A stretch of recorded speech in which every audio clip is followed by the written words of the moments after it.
Tonight, I'm going to share 3 terrifying nightclub stories.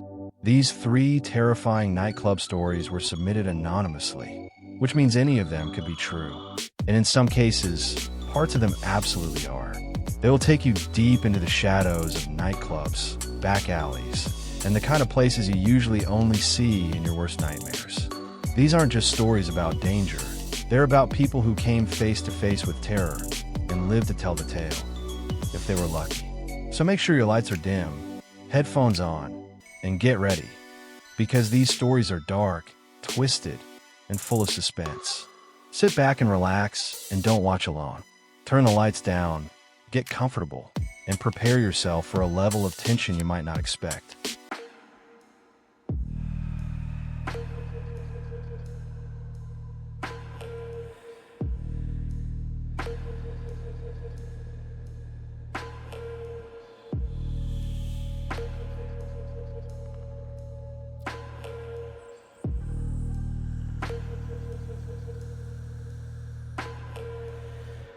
My name is Alex, and this happened last summer in downtown Chicago. I wasn't much of a nightlife person, but my friends convinced me to check out a new club called Pulse, known for its intense strobe lights and electronic music. I thought it would just be another crowded weekend. Maybe a few drinks, some dancing, nothing unusual. We got there around 11 p.m. The line was long, the bass from inside thumping against the street, vibrating through my chest. I remember thinking how alive the city felt at night, until I stepped inside. The club was massive, with a main dance floor that pulsed in reds and blues under rotating strobe lights. The crowd was dense, bodies pressed together, everyone moving in a hypnotic rhythm. I felt my heartbeat sync with the music, but something about the way the lights flickered gave me a strange feeling, like shadows were moving just outside my vision. Around 12:30 a.m., I went to the bar for a drink. I noticed him then, a tall man, wearing all black, standing near one of the strobe-lit corners. His face was partially hidden under a hood, but his eyes were sharp and scanning the crowd. I didn't think much of it at first. He looked like just another guy trying to blend in. I returned to the dance floor, trying to shake the feeling, but the shadows seemed to shift whenever the strobe flashed. At one point, I felt a hand press briefly against my shoulder, but when I turned, no one was there. I laughed nervously, telling myself it was just my imagination. Then the scream started. It was near the VIP section. Someone had been struck, falling to the ground. Panic erupted. People were pushing and screaming, trying to get out, but the dance floor was crowded. I saw the man in black again, moving through the chaos, his movements unnervingly smooth. He carried something in his hands. I couldn't make it out at first, but then I realized it was a long, narrow object reflecting the strobe lights. I froze. My friends yelled at me to move, but I couldn't tear my eyes away. He raised the object. It glinted sharply in the lights, and people around him screamed as he struck. The flashes of the strobe made the scene almost surreal, like a nightmare captured in bursts of light. I grabbed my friends and ran toward the side exit, but the man was already there. He moved like he anticipated our path, cutting us off. I remember thinking, how does he know where we're going? How does he always seem one step ahead? The crowd was chaotic. People were running, knocking over tables, tripping over wires. Drinks and broken glass littered the floor. The man in black was methodical, not panicked, not emotional, just precise, moving through the crowd as if we were part of some horrific game. We made it to the stairwell that led to the back exit. I thought we were safe, but then I saw the doors ahead. Smoke was rising from the floor beneath them, and I could hear faint, sizzling noises. He had somehow rigged something there. Maybe a flare, maybe an electric trap. My mind raced. We had no way out. I pushed people aside and dove down the emergency staircase, adrenaline pumping through every vein. The man was behind us now, every step echoing in the stairwell like a predator closing in. I could hear him muttering, something low, almost inaudible over the thumping bass from above, but it was enough to send chills down my spine. At the bottom, I saw a small maintenance door. I grabbed it, forcing it open, and we slipped into a narrow corridor. The lights here were dim, flickering occasionally from overhead bulbs. I could hear people screaming back in the club, the strobe lights cutting through the fog of smoke. He was relentless. Every time I thought we had a chance, there he was, emerging from the shadows. Always ahead, always hunting. I realized then, he had set multiple traps, strategically, and we were being driven straight into them. Finally, I saw a stairwell leading outside. I sprinted toward it, my friends close behind, but the man wasn't giving up. He raised the long object again, and a sharp metallic reflection caught my eye. Panic surged. We were so close. Just a few more steps. Then it all erupted. The maintenance doors behind us blew open, revealing fire and smoke that had spread faster than I could imagine. The strobe lights from the main floor were replaced by the harsh, orange glow of the fire, illuminating him just before everything detonated. The man was caught in the blast. I remember seeing him lifted slightly by the force, a shadowy figure thrown among the wreckage, before everything collapsed. The sound was deafening, a roar of fire and chaos that seemed to last forever. I crawled outside through the rubble, coughing and bleeding, but alive. Around me, people were screaming and running, some injured, some in shock. Emergency sirens were wailing, lights flashing. The club was in flames, smoke curling high into the night sky. I never went back. I don't think anyone ever really processed what happened that night. The news reported it as a tragic fire, maybe a gas leak, maybe a malfunction. But I know better. The man in black, the strobe light killer, had planned every detail, and the chaos was intentional. He had herded us into traps, and though he died in the final explosion, the memory of him will never leave me. I still can't hear thumping bass without flinching. I still can't see strobe lights without remembering the shadows that moved just out of sight.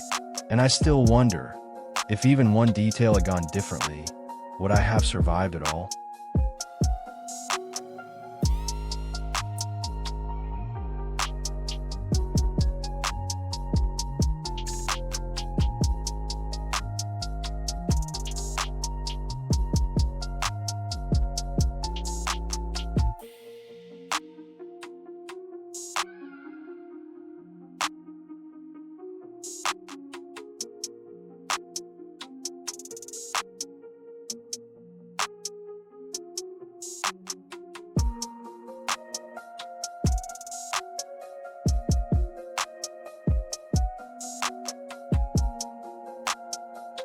My name is Taylor, and this happened in New Orleans during Mardi Gras season in 2022. I usually avoid crowded events, but my friends convinced me to check out a new underground nightclub called the Velvet Mask. They advertised a Masquerade scavenger hunt that promised prizes and a mysterious, immersive experience. I figured it would be fun, a little thrill, a few drinks, a night out I could brag about later. We arrived around 10 p.m., masks on, excited for the spectacle. The club was dimly lit, dripping with red and purple velvet, chandeliers casting fractured light across the dance floor. Strobe lights flashed intermittently, revealing dancers swaying in rhythm to deep electronic beats. The air smelled of perfume, alcohol, and something slightly metallic, though I didn't think much of it at the time. The scavenger hunt began shortly after midnight.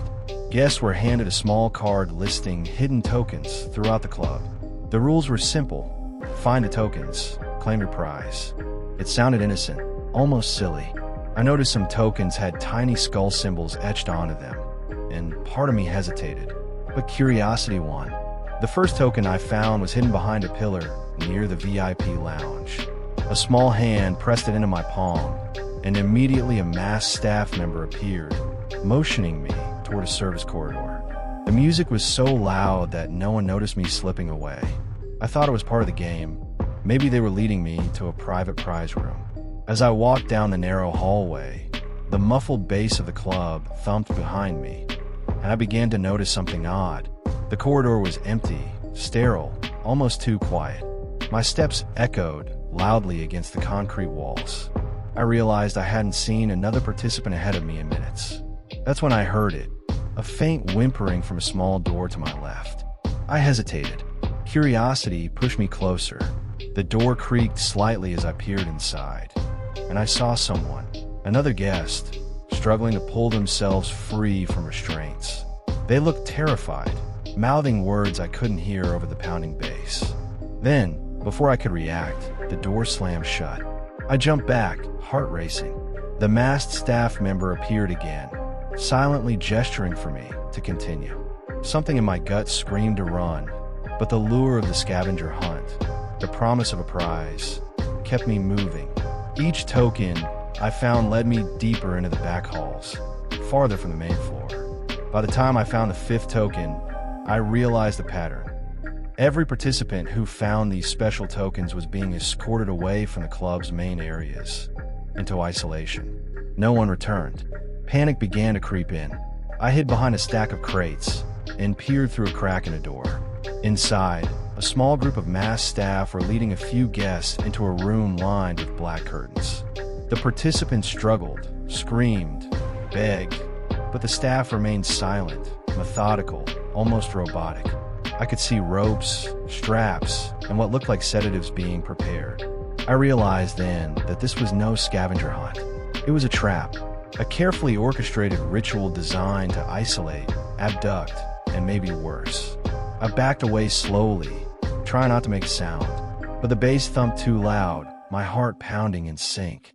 I found another hallway, leading to a staircase down. The club's main floor was distant now, the music muffled but still booming. I stumbled down, the walls narrowing, until I reached a door marked emergency exit. I tried the handle, locked. I banged on it, yelling, but no one responded. Then I heard footsteps approaching. I pressed myself against the wall, holding my breath as a masked staff member walked past. Their movements were precise, deliberate. They didn't notice me. Once they were gone, I tried another door, also locked. That's when I heard screaming behind me. Another guest had been caught. I ran blindly down the corridor, heart hammering, until I finally found a small side door. It led to an alley behind the club. I burst out into the night, gasping for air, and ran into the street. The neon lights of Bourbon Street were hazy and distorted, but the music still echoed in my ears. I didn't stop running until I reached my car. I could still hear faint sounds behind me. The pounding bass, a masked figure moving silently, searching. I jumped in, locked the doors, and peeled out of the alley. I never looked back. The news the next day reported a few missing persons from the club, but no one connected it to the scavenger hunt. The club remained open, glittering under the Mardi Gras lights, its dark halls hiding secrets behind velvet curtains. I still can't go near crowded nightclubs without seeing those masks. I still dream about the hidden corridors, the guests being led away, and the silent, meticulous staff who waited behind every door. I don't know how many people were taken that night, or how many of them ever returned. All I know is this. If you ever hear about a masquerade scavenger hunt in a nightclub, don't participate. Some prizes are better left unclaimed.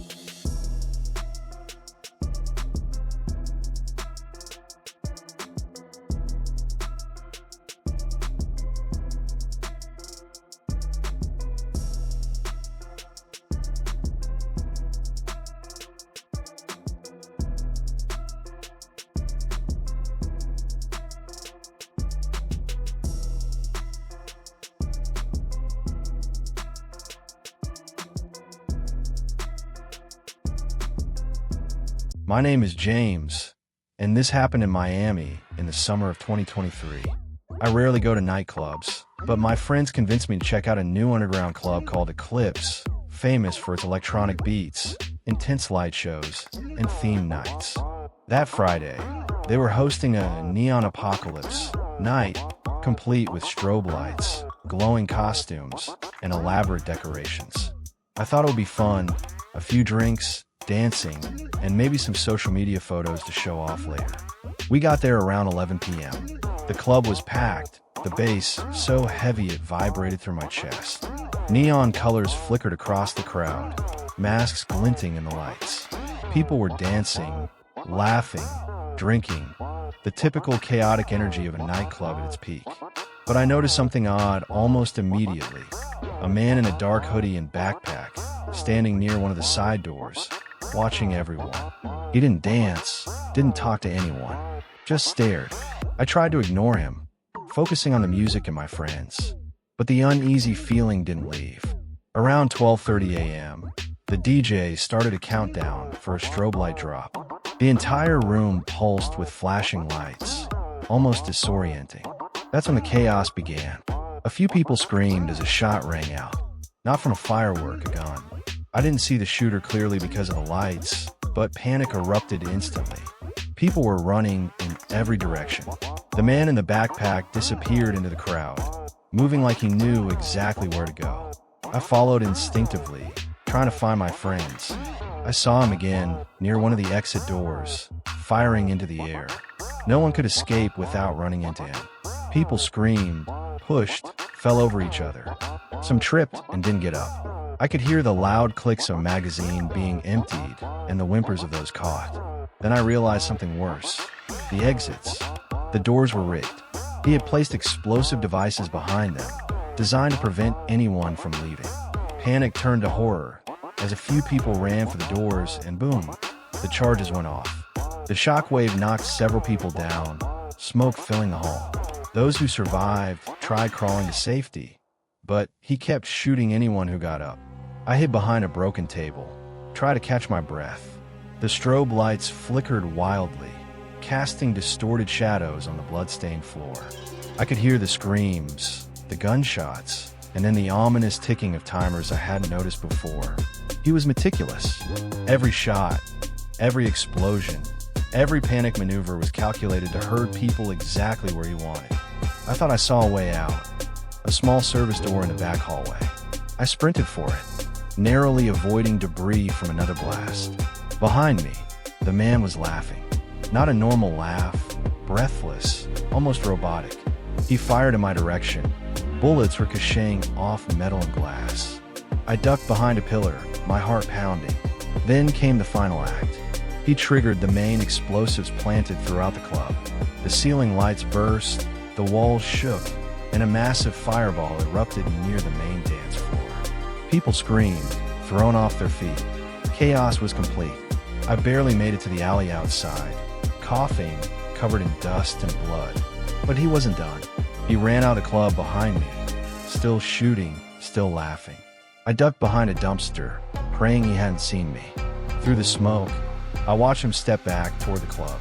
That's when the last explosives detonated.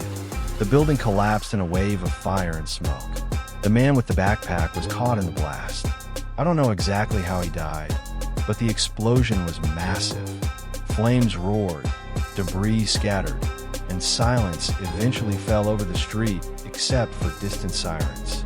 I ran for hours after that night, calling police from a friend's car, giving every detail I could remember.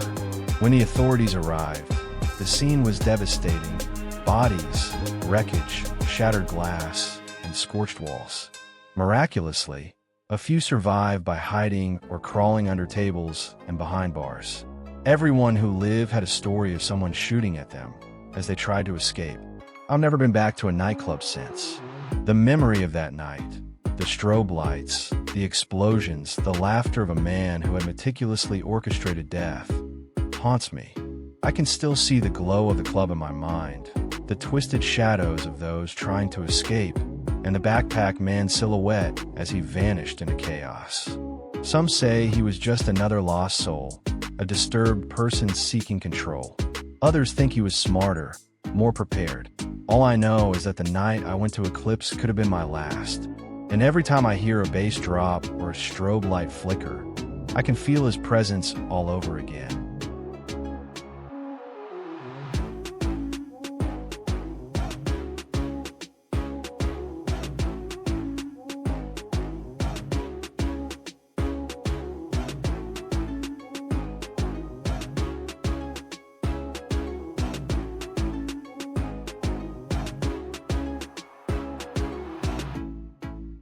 Those were 3 terrifying nightclub stories tonight. 3 nights full of shadows, terror, and the kind of darkness you hope you never encounter in real life. You heard it. People just like you, stepping into places that seemed fun, exciting, or normal, only to find themselves trapped, hunted, and facing the unimaginable.